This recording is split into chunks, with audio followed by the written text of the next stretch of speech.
The illusion of freedom will continue for as long as it's profitable to continue the illusion. But at the point where the illusion becomes too expensive to maintain, they will take down the scenery, move the tables and chairs out of the way, then they will pull back the curtains and you will see the brick wall at the back of the theatre. And this week's opening quote comes from Frank Zappa. Welcome to Surviving the Matrix, ladies and gentlemen. My name is Maxwell Egan.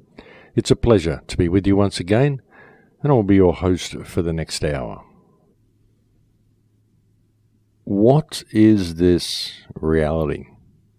What exactly is it? What is this physical matrix that we inhabit? There's been all sorts of speculation as to what it is, this construct, where we live, what the meaning of life is, what consciousness is all about. And really, what do we know about reality at all? You know, I've often speculated that it's an energetic universe, an electrical universe. I strongly support that theory. I think it makes far more sense than most other theories that I've looked at. But really, what does all that come down to as well? What would it mean to live in an energetic universe, and what is energy?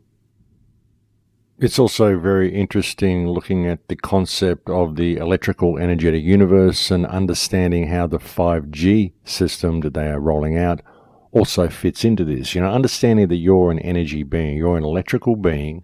Everything you experience is controlled by electrical impulse. Every feeling, every emotion, every thought, all of it is electrical energy running through your body. And you think of the concept of this being an electrical universe, and the concept that energy is the base foundation of everything, then you start to see the dangers of what's being rolled out. But really, there's a deeper way of looking at this as well. And I may go off on a few tangents at the start of the show here, but just bear with me. I'm leading somewhere with all this. Well, I think I am anyway. But the concept, folks, that it's an energetic universe is an extremely interesting concept. And it's a concept that stands as being a much sounder idea than virtually any other concept that we can look at when one really examines the nature of physicality. It all seems to be based on the fact that we live in an energetic electrical universe. But as I said, what would that even mean? What would it mean to live in an energetic, electrical-based reality? Well, really, when you look at energy, energy is information. People may say, well, no, information is energy. You know, which came first? Was it the chicken or the egg? It's kind of that type of a situation. But really, what we know about reality, what we know about this place we inhabit, even what we know about ourselves, is given to us by external sources. People may say, well, what we know about ourselves comes from our DNA, but what is DNA? DNA may well be a strand of energy, but what does the DNA contain? It contains information. So does the energy contain that information, or does the information contain the energy? But ultimately, that's all we know about ourselves comes from the information that we look at. And the same can be said for external sources about the external world, the matrix that we live in. Everything we know is all based on the information that we get, the information that we have, the information that comes to us through our five senses, and the information that we are given by external sources.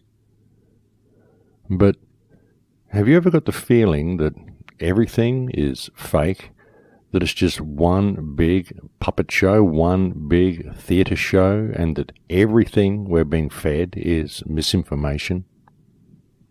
And that might sound like a pretty big step to take and a pretty quantum leap to take from any sort of a standing point, but just having philosophical thoughts on the nature of time and the nature of what this experience really is, one must sometimes question, how much do we really know, and how much do we really think we know about what we think we know? I mean, a wise man once said, true wisdom is knowing how much you don't know. And it's very much like that, folks. I mean, what is this reality? And what is this world that we live in? What is this system that controls us? I mean, let's face it, virtually everything we're told by this system is a lie. one just has to question how deep the lie goes and how deep the rabbit hole actually is. You know, virtually everything we're fed by this system is false information, ladies and gentlemen. It really is. Everything we're taught by our education system is wrong. Well, most of it anyway, except for the most basic things. Most of the news that we're given by the mainstream media is completely fake and contrived. Most of what we're told about the global situation is simply not the way things are at all. A great deal of the science we are presented is based on conjecture and outright fallacy. A lot of the history that we're fed has been manufactured and constructed. Almost every explanation we're given for reality, what this reality is, what this earth is, what our position in the universe is based on speculation and conjecture. And you get to a point where you realize that nobody really knows much about what's going on at all. In fact, all we really have is a whole bunch of opinions, and it's whose ever opinion gets to the top of the pile and gets supported by the most somehow seems to become fact for everybody else. And at that point, all questions are squashed, and we move forward with our new understanding. It's like these things somehow, once they become a belief system, they obtain an almost religious type of perspective in people's minds.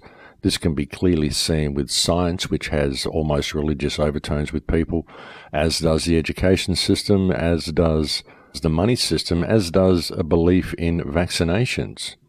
And even though things such as fitness and health are very good for you, an extreme fixation on fitness or veganism or maintaining a paleo diet or a rigorous health regime, worrying about what food you eat to the point that it's ruining your life in other ways. All of these things take on almost religious aspects in people's minds once they become belief systems. This has also been very clearly demonstrated with the recent rise of the flat earth, which has taken on religious overtones as well.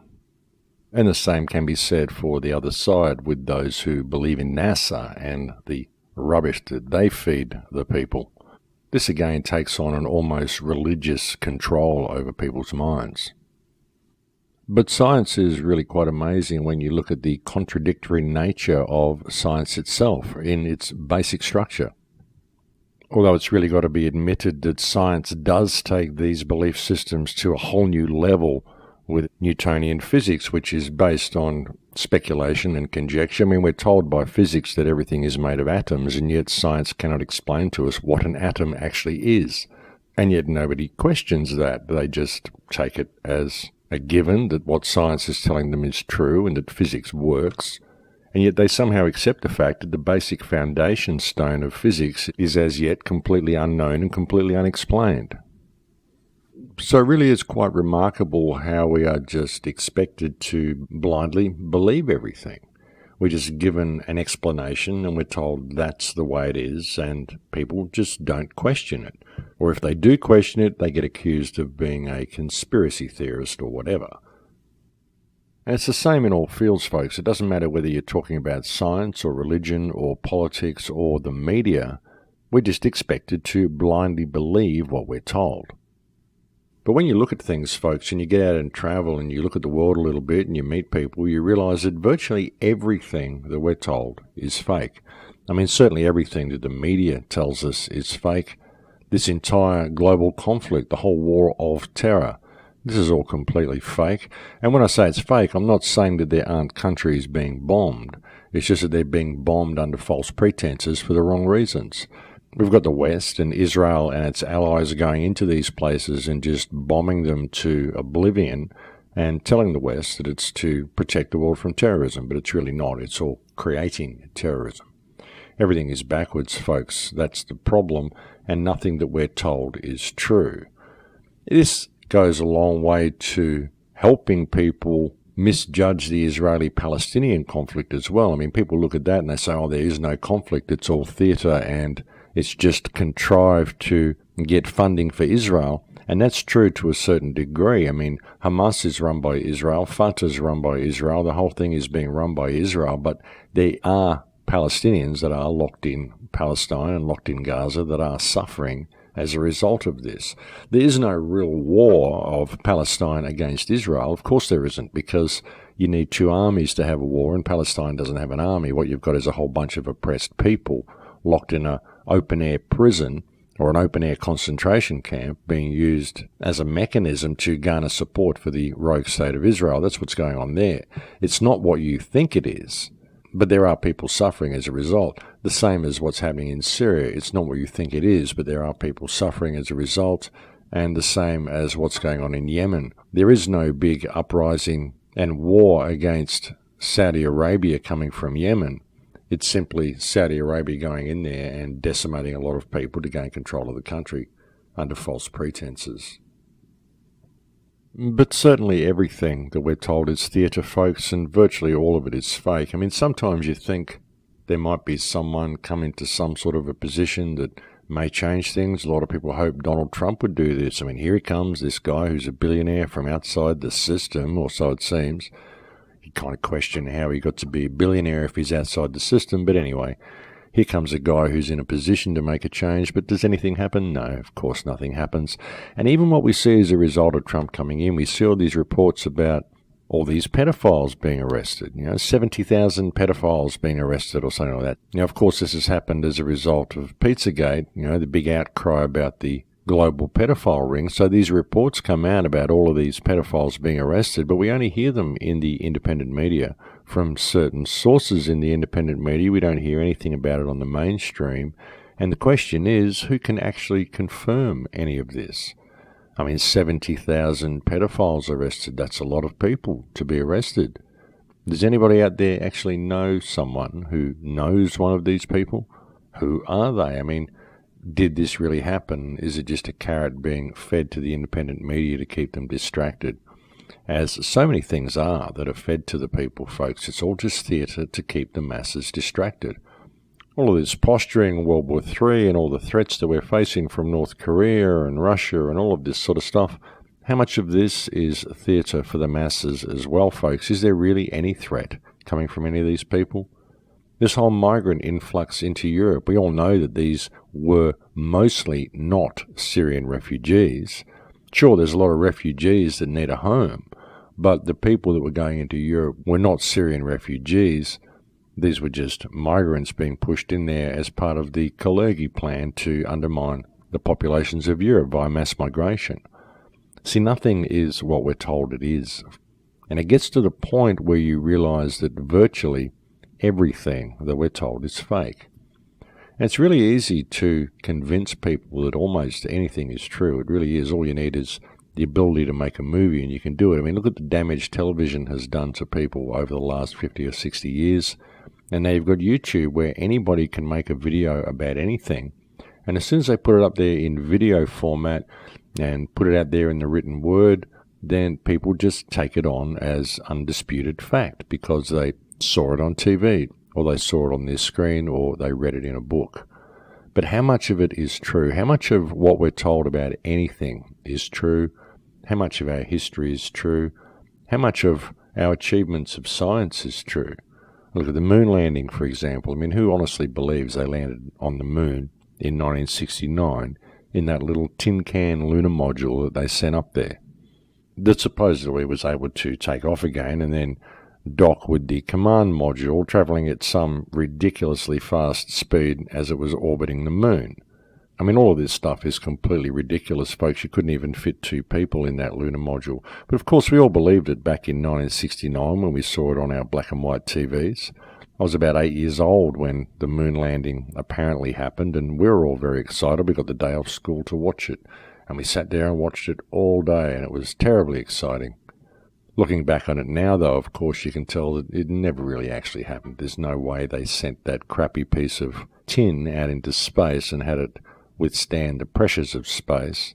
And the whole thing was most likely done in a Hollywood film set by someone like Stanley Kubrick. I mean, even looking at that lunar module, it looks like it's made out of aluminium piping, pieces of an old air conditioning unit, and tinfoil. Bear in mind that recently NASA also announced that they had yet to find a way to get a man through the Van Allen belts and counter the radiation of the Van Allen belts. So how on earth did they get to the moon if they still can't get through the Van Allen belts. Another interesting thing is, with the Chernobyl disaster, someone suggested they use spacesuits to go in to check Chernobyl, and NASA announced that the spacesuits do not deflect radiation. So again, how did they send anyone to the moon wearing these spacesuits through the Van Allen belts if these things do not deflect radiation? So they've kind of recently exposed the fact that they never went to the moon via the interviews that they've done themselves, ladies and gentlemen. I mean, have you ever wondered why Hollywood has never made a feature-length motion picture about the moon landing, or even a decent documentary about the moon landing? And think about it. Hollywood has made a feature-length film about pretty well every big achievement the United States has ever made, about achievements that other countries have made, and yet supposedly one of the biggest achievements of mankind was the fact that we landed on the moon in 1969. Why has there never been a Hollywood movie depicting this groundbreaking event when it happened, this historical milestone? I would suggest that there hasn't been a Hollywood movie made about this event because were they to make a Hollywood movie, they would make it look more realistic than the actual moon footage that they got, and it would go a long way to proving how they actually faked the moon landing. And yet for many people, even the moon landing has a somewhat religious overtone to it. Many people will defend the moon landing to the bitter end because it's something that they've based their entire belief system and their entire belief on the American system on, is the fact that we were able to do this first. And really, it's just another belief system, and really when you investigate it, you find that there's very little to back it up. It's simply what you've been told. And this is true in so many aspects of our lives. Like I said, with vaccination, with health, with so much of our science, which is designed to keep people bamboozled and confused and give them a complete misconception of reality. It's the same with what the media tells us, the political situation, the war of terror, the Palestinian-Israeli conflict, the conflict against North Korea, Russia, everything that we're told. Most of it is completely and utterly false, and most of it is designed to keep people in a state of fear and a state of dependence upon a system which really does not support the people at all. You might say, well, the system does support us. Sure, it provides food for us in the supermarkets and gives us transport and all that sort of stuff, but it really doesn't support us being human beings. And that's really what this life is about. Well, that's what it should be about anyway. So when you really look at all of this, folks, and you realize just how much we've been lied to and how really most of what we're fed is completely and utterly fake, most of it is simply not reality at all.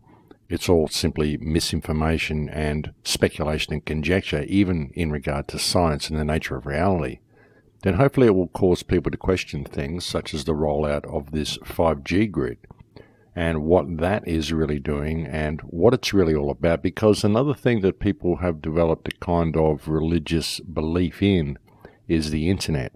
Even a religious belief in the knowledge of the internet, the knowledge of Google. Most people, if you ask them a question about anything, they will simply Google the answer. They won't go out and experience the answer for themselves. They'll simply Google the results of whatever experiment they wish to run without the bother of actually running it. And it's the same with aspects of their life. Most people look to Google for the answers or the internet for the answers, and now it's starting to infiltrate into people's lives with their personal assistants and all of the stuff that goes along with that as well. And what these personal assistants do is essentially remove us of our life skills along the way. That's what this smart grid is doing, folks. It's removing us of our life skills. But again, people have developed this almost religious belief in this system, this almost religious belief in the power of this digital system to fix their lives, and this almost religious belief in the power of the coming AI to improve things for the human condition, without human beings ever really comprehending the human condition for themselves. And that's really a huge problem. That people look for the answers to everything externally, and they don't look at that which is right before their eyes and that which lies within them. And again, getting back to that which lies within you, and even to how you perceive the external world. Ultimately, it all comes down to energy and understanding what energy is. And again, that comes back to the question, does the energy contain information, or does the information contain the energy? This whole reality that we experience is based on information that comes to us, the information that makes us who we are, and the information that comes to us through our five senses and by external means, which give us the interpretation that we have of reality. And when you understand that energy is information, you look at the airwaves, look at the wireless signals that are all around us. What does these wireless signals contain? They contain information in the form of energy, transmitting wirelessly through the air, different bandwidths that contain different digital codes, which are then broken down and reinterpreted, and we see them as images on our screen, and even possibly electrical charges, wireless electricity, and all of that sort of thing that comes with it. And if you think wireless electricity doesn't exist, well, what is a 5G microwave cannon? Really, that is the transmission of wireless electricity. Sure, you may not be able to plug a toaster into it, but if you stand in front of it, you're certainly going to feel that electrical energy. And what does that energy contain? It contains information which tells your skin that your skin is on fire, even though it's not. You get the feeling that you're on fire when you're not on fire, simply because of the information that that energy wave contains. So really, when you look at it that way, you can start to get the concept that energy is information. And when you begin to realize that you are indeed an energy being, and that everything you experience is based on the information that is traveling through your body and the information that comes to you from external sources, and you understand that the 5G carrier wave is able to penetrate you and penetrate everything with its own information and impart that information onto you, quite possibly, I can't see why it wouldn't, then you begin to see some of the dangers of this and how this could not only be used as a communication device, not only as a weapon system, but also as a device that could very much shape our reality and change our reality by changing our perception of reality, by introducing new energy flows into our system, i.e. new waves of information into our system.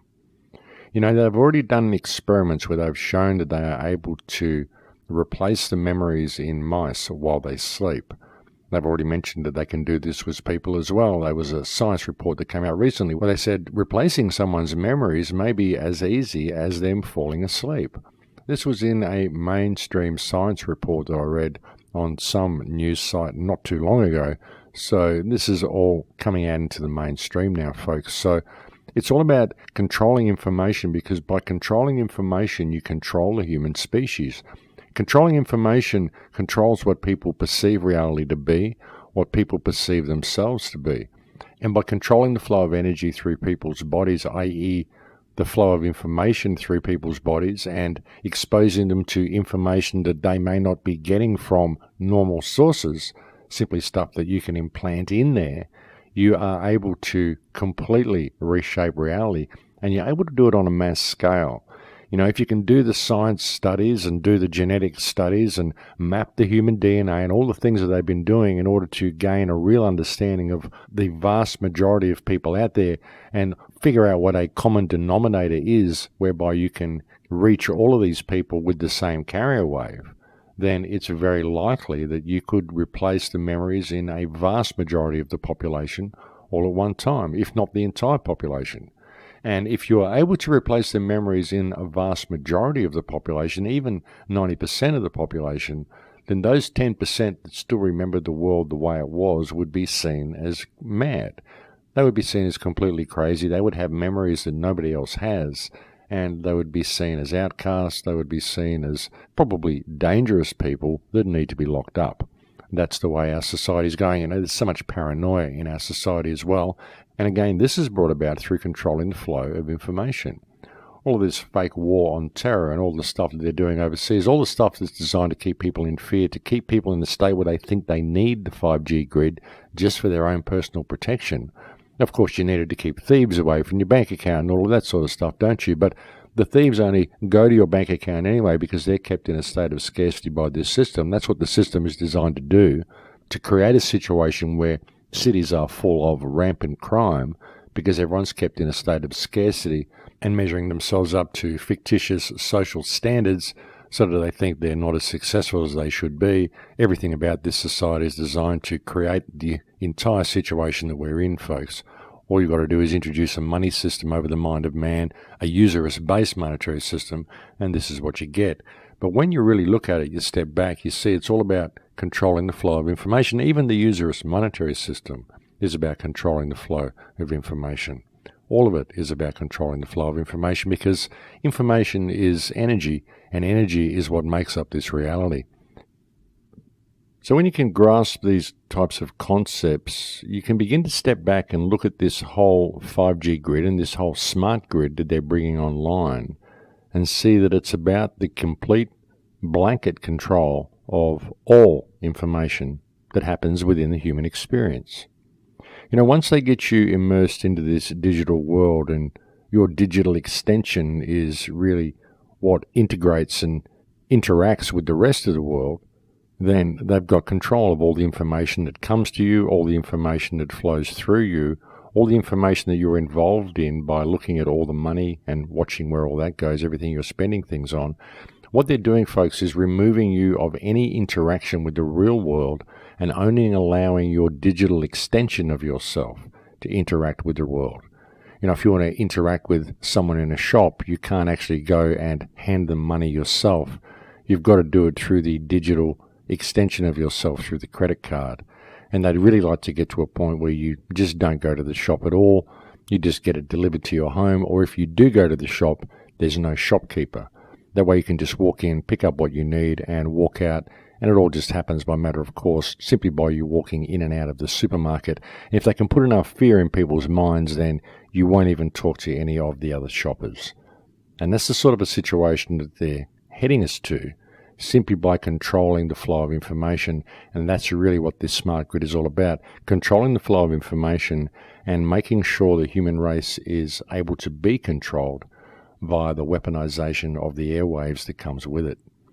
But I think we've reached break time here now, folks, so I'll leave it there for now. We're going to have a break. Thank you for joining me on the air today.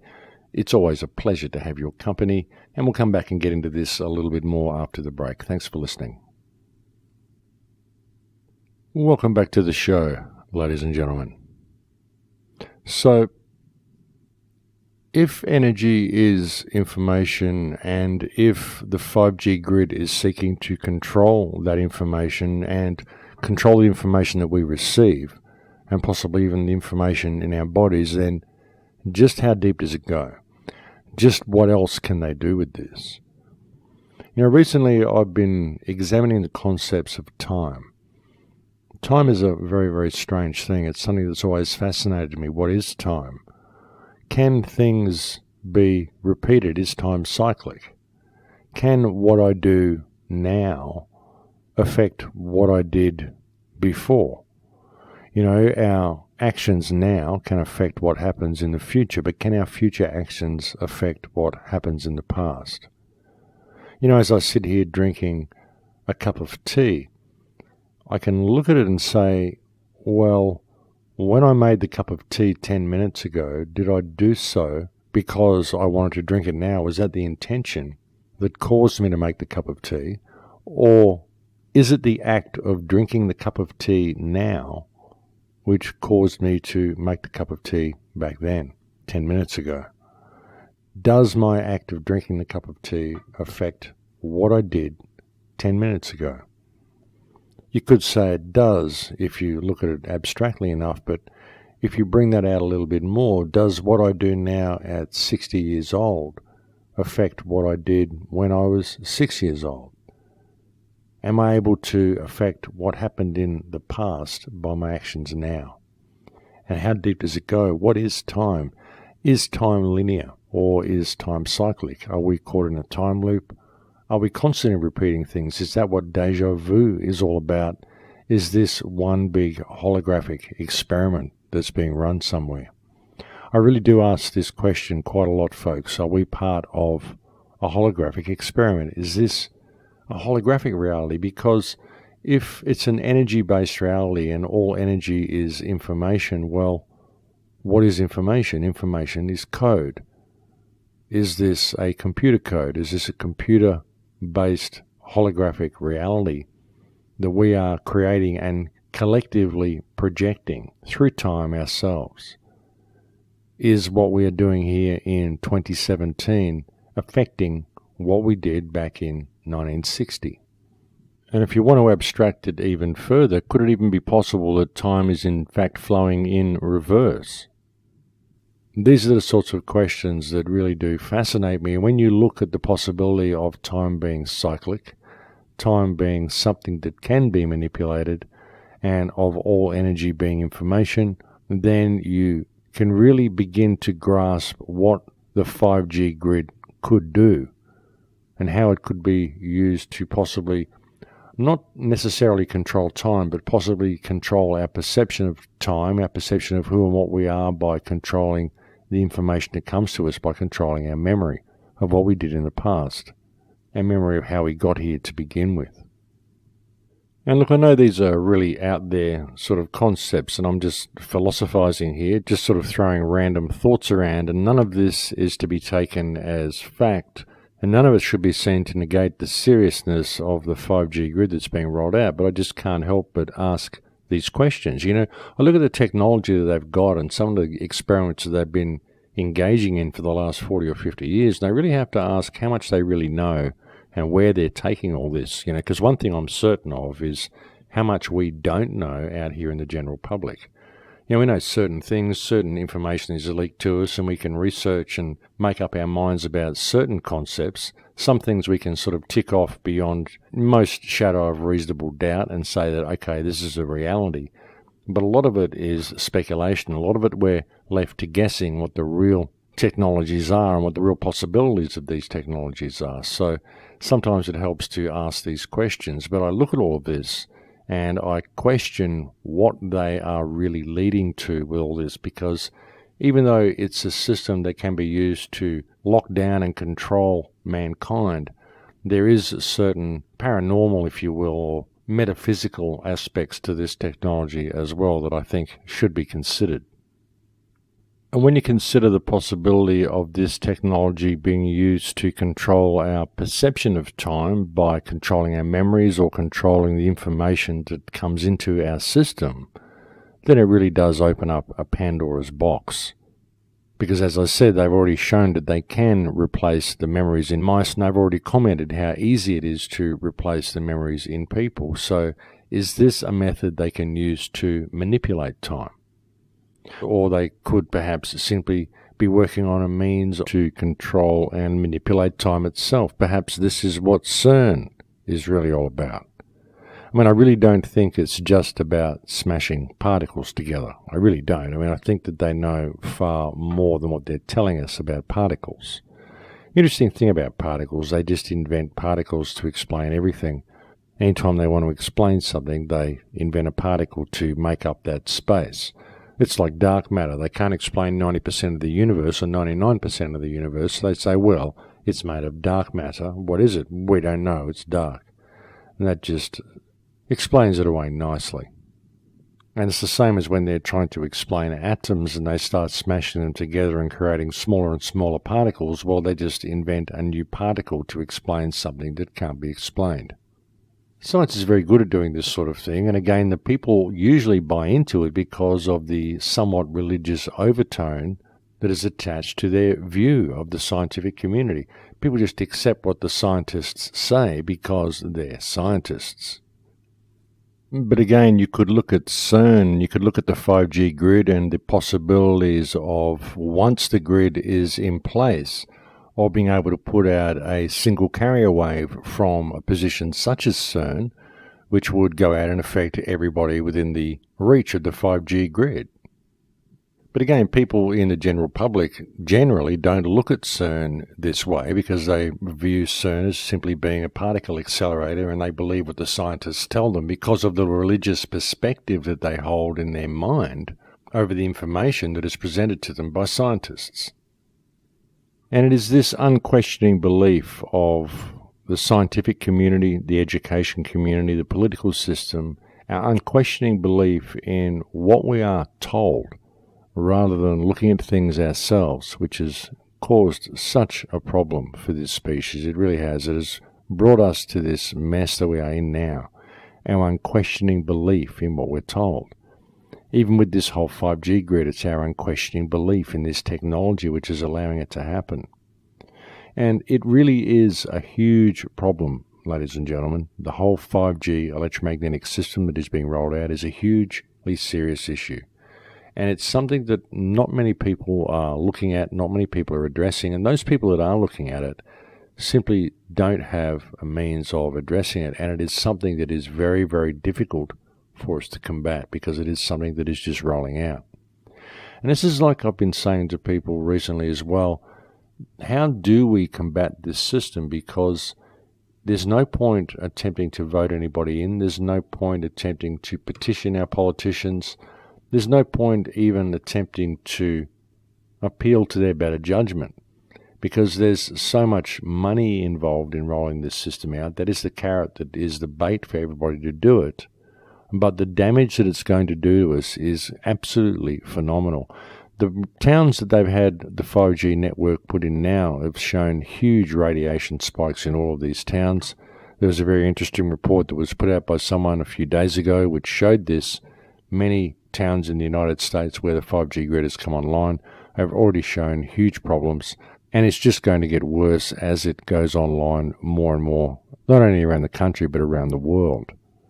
And really, folks, the only way we can combat this is to stop using the technology ourselves.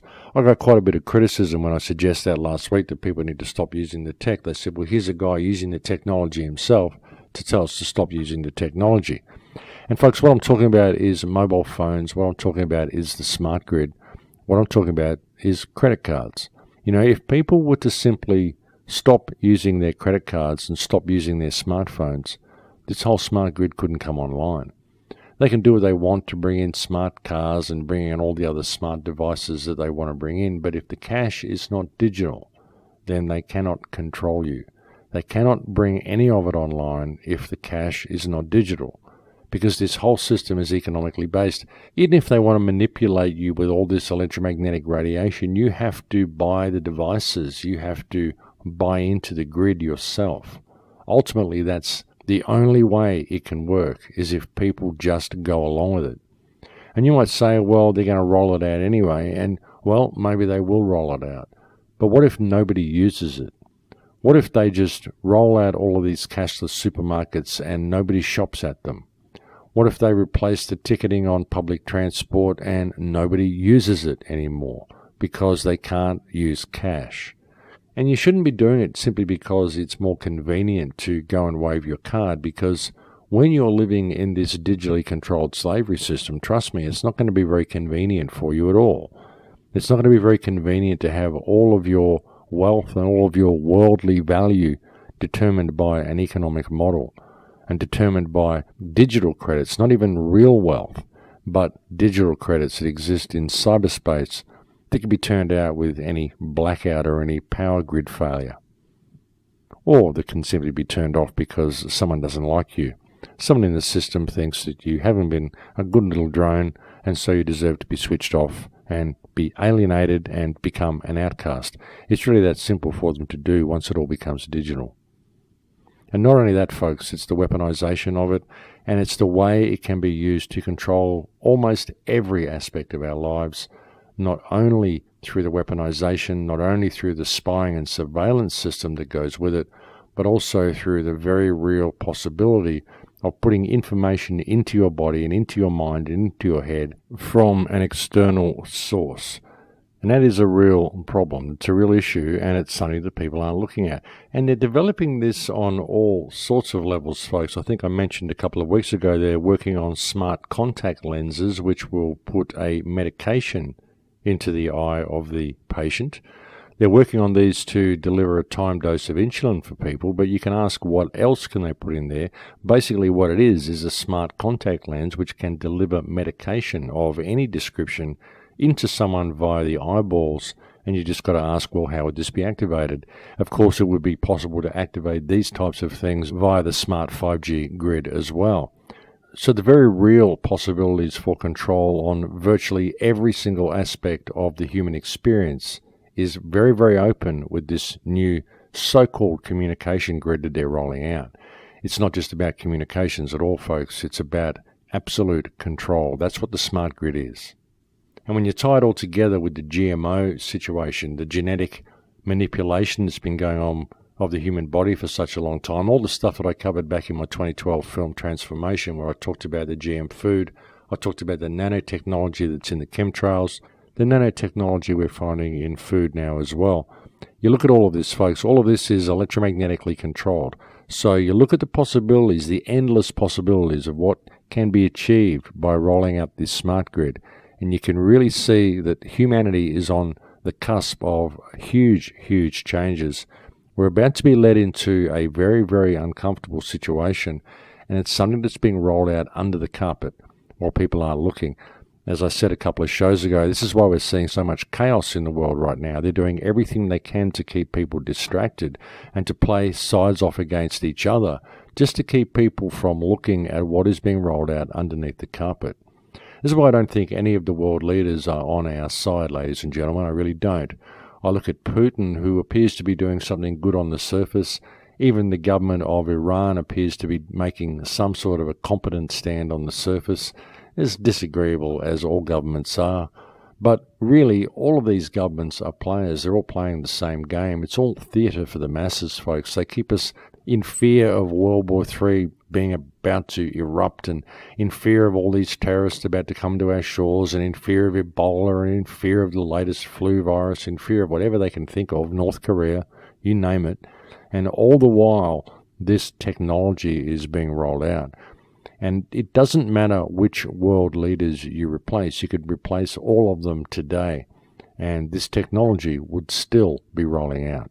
That is the issue, and that is what people aren't looking at. And it's through their passive acceptance of this technology in the name of convenience, which is the smart grid itself. You know, I've been trying to warn people about this for the last few weeks, and I think it's very, very important that people look and see where all this is leading. And people have to realize that the only way that we're going to be able to combat it is if they get involved themselves by opting out of this technology, opting out of their credit cards, opting out of their smartphones. And that's going to be one of the hardest things people ever have to do, is put down their smartphones. But they need to realize that if they don't, well, it's just going to lead them to a very dark place. And if you don't want to put down your smartphone now, well, think how bad it's going to be in 5 or 10 years when you simply don't have a smartphone because you're locked out of the grid. And that will happen simply because you didn't pay attention now and nip this smart grid in the bud before it came online. You know, there's nothing wrong with technology, folks, and there's nothing wrong with using technology and wanting to have technology. It could be a huge boon to our lives. But when the technology is leading us to the place that it is currently leading us, then we need to change the direction this technology is going in order to continue to have this technology serving us, rather than allowing ourselves to become enslaved to the technology itself. Because that's where we're going, and it's happening because people are simply taking too many things for granted. People are taking too many things for granted, and of course they're trusting their governments. That, of course, is the most silly thing that anybody could ever do. And if you need an explanation of that, well, I offer you history. Well, what we know of it to be true anyway. But no matter how true or false history is, there is certainly one common denominator that runs all through it, and that is the underlying theme that governments cannot and should not be trusted. So yes, we are most certainly in a very, very precarious situation, ladies and gentlemen. We're at a turning point, we really are. But all is not lost, even though it is a precarious situation. All is not lost. We have the potential to go any direction. But what is imperative is for people to wake up to just how much of what they believe to be true is in fact fake. You know, I've spent a lot of years looking into almost every aspect of these rabbit holes, as have a great many other people. And once you lift your head out, you begin to realize that you've been hoodwinked. Most of it has been a distraction. Sure, there are many secret societies and there are bad people doing bad things. But ultimately, it's the system itself that is the problem. That's why it's no good pointing the finger at any particular race, creed, or colour. I mean, sure, Israel is doing a lot of bad things. The Jewish system, the whole usurous monetary system, is doing a lot of bad things. But again, these people do this because they're programmed to do it. It isn't like it's genetically coded into them to just be nasty people. They're programmed to do these things. Most people are. But most people don't really realize where it's leading. You know, when you look at the concept of everything being fake and this whole concept of this being an energetic universe and the fact that energy ultimately is information. A couple of shows ago, I did a radio broadcast entitled Giving Life to Lucifer, when I looked at the internet itself as being the bearer of light, the bearer of information. And even this ties into this same concept of how we would create Lucifer, what Lucifer is. Really, it is the bearer of information, because ultimately everything is information. And it is our need to know this information, our need to know all of this nitty-gritty stuff that we really don't need to know. It doesn't really affect our lives. We don't need to know how the rocks are formed. We don't need to know how old the trees are. We don't need to know a lot of the stuff that we think we need to know. I mean, sure, it's interesting. I love having knowledge. I like finding out these things. I've been going down rabbit holes searching for information all my life. But I get to a point now where I'm nearly 60 years old and I look back at it and I think, what was it all for? You know, what did it really lead me to? All it really led me to, and all it really led everybody to, where it led the whole human race to, was the point that we are at right now. It wasn't just me that did it. It wasn't just the government that did it. It wasn't just anybody who just did it on their own. It was all of us collectively that projected this and created this ourselves via our thirst for information, via our greed, via our fear of each other, that created this whole situation, that created this bearer of light that we've brought online and which is about to take control of our lives and take control of every aspect of our lives. That's what it's about to do, you know, something that was our greatest friend and something that we religiously look up to is about to become a hugely dominating force in the world. I mean, if it isn't already. The internet very much dominates our lives to a certain degree, but is it yet a dominating force on its own? Well, not yet, but if it becomes fully autonomic, then it is certainly set to become that way. And if it becomes fully autonomic and it controls things such as the electromagnetic airwaves and the information that's put into those airwaves, if it is possible that this information can be used to manipulate the human nervous system, manipulate human consciousness, to stimulate or delete certain memories that people have, to replace memories that people have, to affect them on all sorts of metaphysical and psychological levels apart from the physical way it can affect us, then this needs to be taken into account. This is something that needs to be considered, because what sort of a Pandora's box are we opening up by allowing this type of grid to come online? And is this grid really coming online ultimately because of our refusal to admit what we are, our refusal to look at ourselves, really our ignorance of what we are? Sometimes it's willful ignorance, but sometimes it's programmed ignorance. Many people simply do not have the information they need to really understand themselves or comprehend what their own body is, comprehend what their own consciousness is. Many people don't even have time to ask these questions. So, you know, when you look at it all, it's very difficult to blame the human race and simply put it all down to apathy and put it all down to people's failure to pay attention. There's a lot of programming that goes along with it as well. So it's not good to be too hard on people. It's not good to be too hard on yourself. But it's also not good to lock yourself into a belief system and close your mind to any other possibility, because I think that some great truths are about to unfold. I think some great things are about to come to light, if you will. I think we are about to find out what this reality is. It may be a shock to everybody when that information does become public, but I think it's about to happen.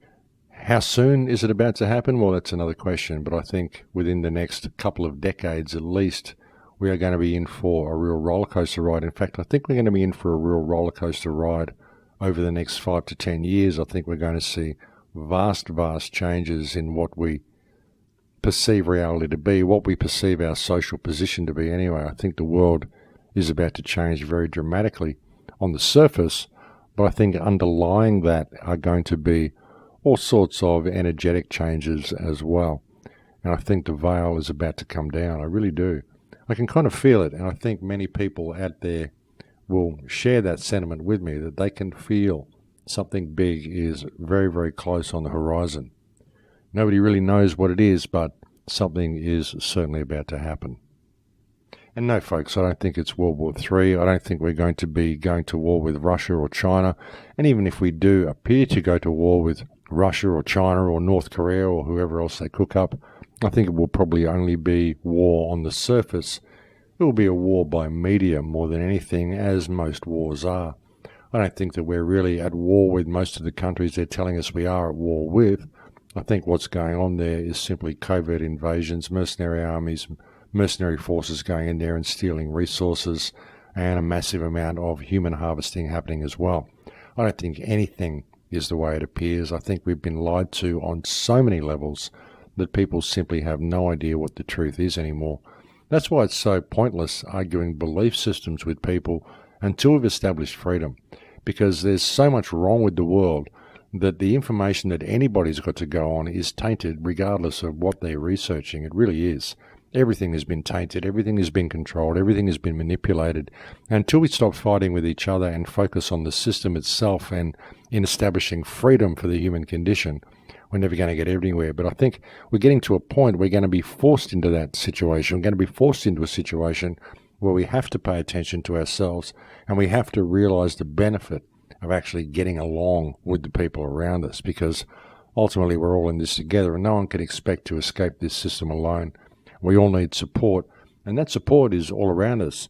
We just don't see it because we have these ridiculous social and ethnic and religious and economic differences with the people around us, because we judge each other by their economic worth or what they look like or where they come from or whatever other programs we're running.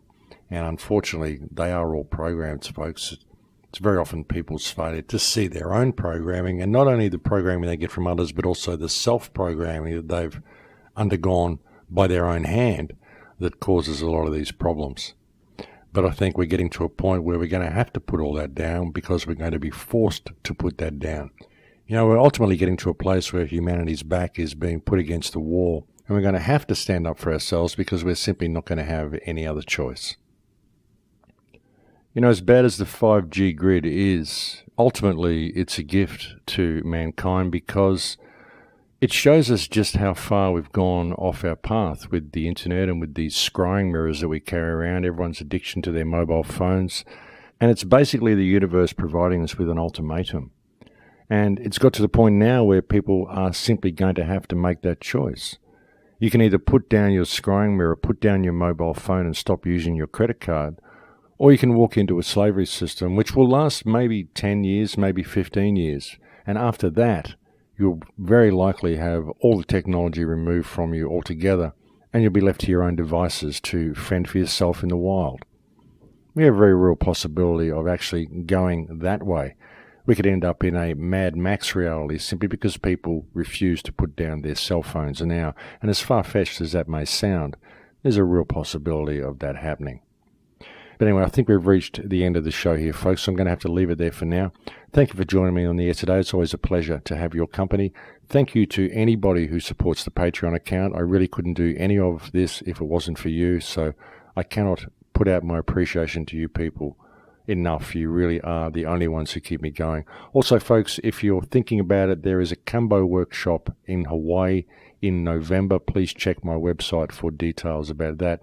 I'll actually put out a short video regarding that workshop soon, just to let you know what's going on there. It's going to be really good, and I hope to see you there. But that is all for me this week, folks. I'm completely out of time. Thank you again to all those people who listen to the show, who support the show, who support the Patreon account, and who send me all the wonderful, kind emails that you do. I look forward to speaking to you again next week. Hopefully, I will be back next week. If not, it will be the week after, but I'll try for next week. But I'll look forward to speaking to you again whenever that is. Please take very good care until then, my friends. In Lakesh.